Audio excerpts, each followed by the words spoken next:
Good morning, everybody. This is Diggs. It's another beautiful day out here in the Pacific Northwest, and today we're going to be talking about Guild Raid. There's been a lot of changes that they made to the systems, different bosses as well, so let's go ahead and dig in. Now, one of the really interesting things that's different from the last Guild Raid is that we are getting an AP bonus on the later levels and the later tiers of the Guild Raid itself. So previously, the AP bonus changed depending on the earlier levels that you were involved in. Now you're getting a plus 60 even at plus 10 or at mission or kind of rank 10 when you're fighting.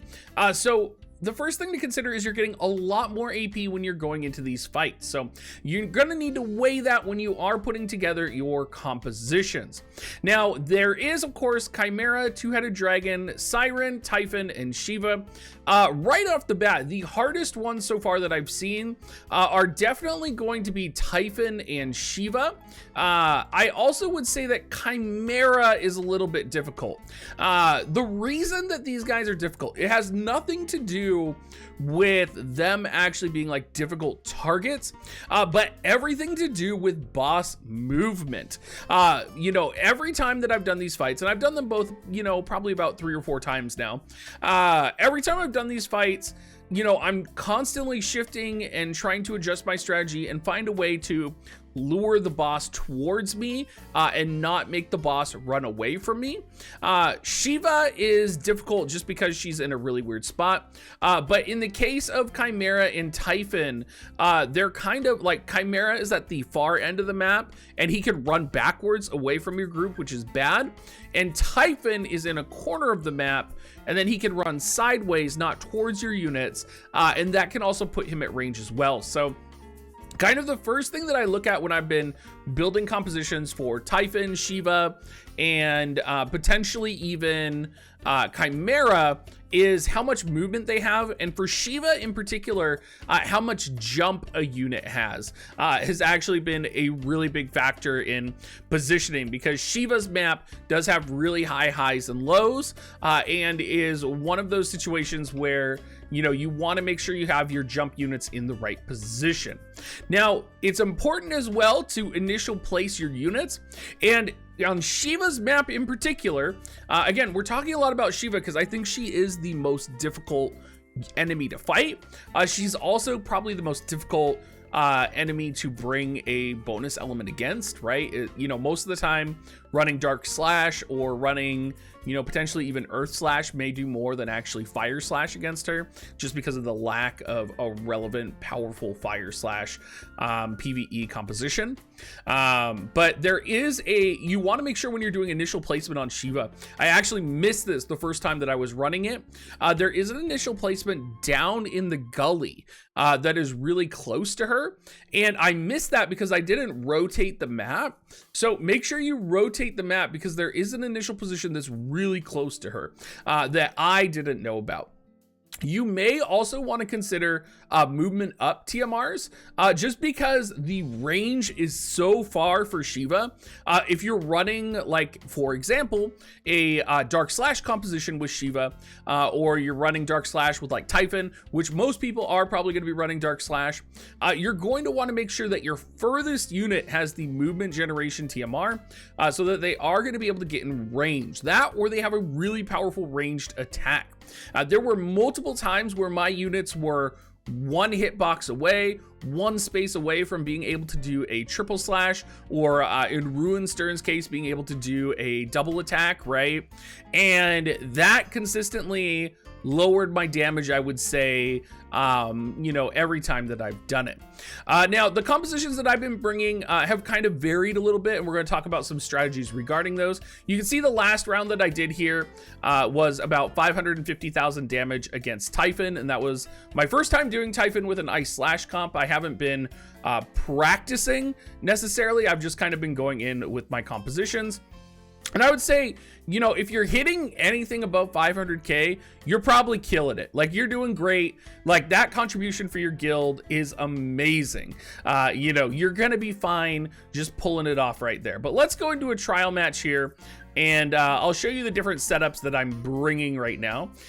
For Chimera, I just slapped together a light slash composition, and Chimera was I did a trial round 10 Chimera, and the issues I had were with Cecil and Rob here.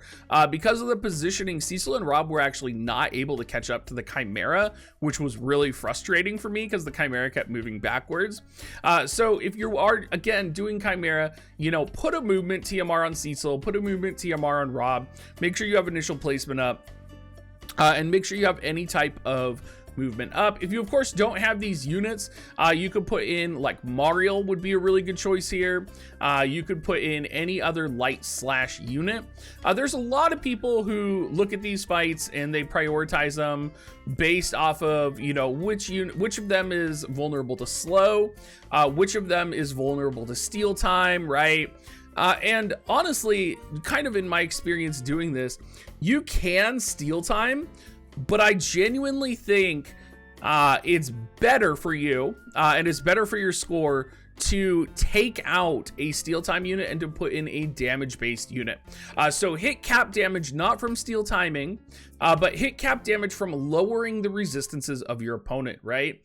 So when you're going into a formation, when you're going into kind of fight an enemy, factor in elemental advantage, factor in, you know, slash resistance down, defense down, elemental resistance down, right? Like these are all things you want to factor in as you are building your composition. If you can get as many of those as possible onto the boss, you're going to hit cap damage no matter if he's taking a turn or not. And having that extra body to deal extra damage is going to raise your score. Now, if you are maybe you don't have a composition or like 3 compositions available. Maybe you have like 2 elemental compositions and you have like 1 kind of rainbow slash comp. In that situation, maybe steal time is going to be better for you if you don't have as powerful of the resources that you're going to need. But I do think that steal time in particular is quite overrated in the guild raid. I think most of the time slow is pretty good because most of the time, for example, when you are fighting, I think it's 2-headed dragon that's vulnerable to slow. You can take Cain, right? And Cain can use his limit break, which will also probably hit cap damage. So there's nothing really lost there. There's no, like, there's just a benefit, right? Like slow is a benefit that's kind of benefiting the entire party, and you're still committing damage. Another great example would be Ziza, right? Because Ziza can steal time, and then if you want to chain dark slash, Ziza can confusing dagger. So in those situations, utilizing steal time would be okay. Maybe just for like slight optimization. But again, you're kind of weighing, you know, is hitting cap damage 1 additional time more important over the course of the fight, right? Or hitting cap damage maybe 3 more or 4 more times more important than stealing time to get the chain up because my units aren't strong enough to chain and hit the cap damage. So this is the party composition that I ran for Chimera. For Typhon, I took in mono ice, and you can see I tried to focus on some movement-based units. Gilgamesh was doing great. Of course, Kotetsu for lowering slash resistance. Velric and Oron solely there for triple slash and double slash abilities. We have Laswell to lower ice resistance, and he also has his 2-hit ability.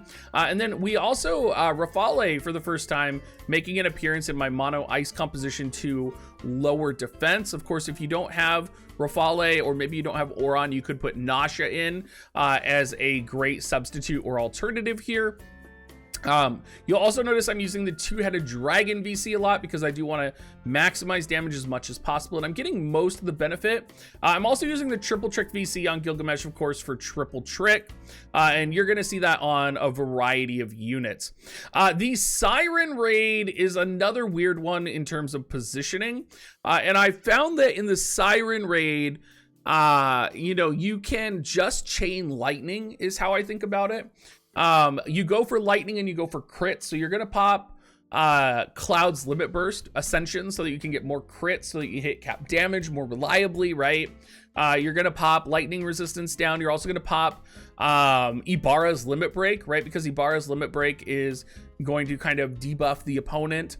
Ibarra also has access to her TMR with movement +1, so you can put Ibarra out of range and have her use that buff for her first turn.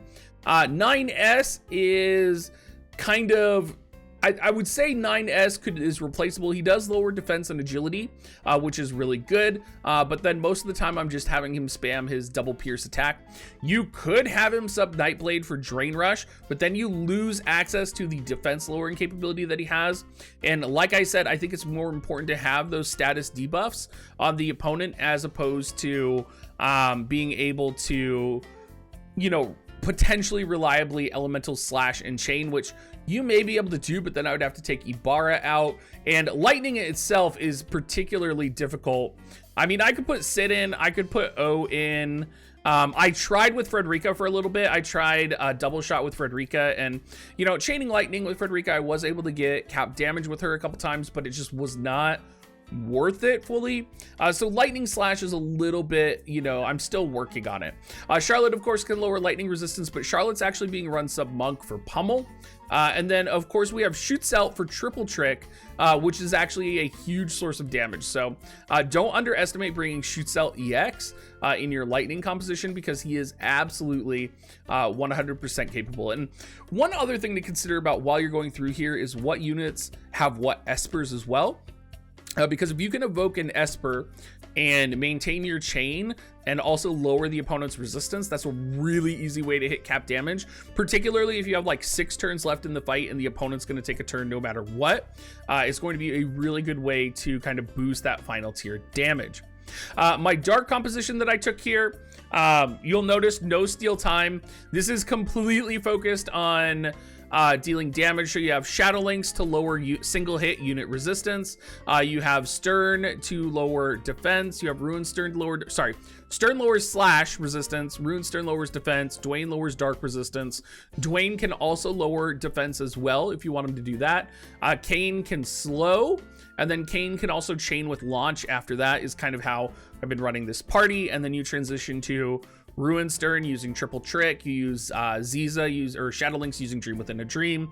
Ruin Stern double attack, and then Dwayne just capping damage with his attack.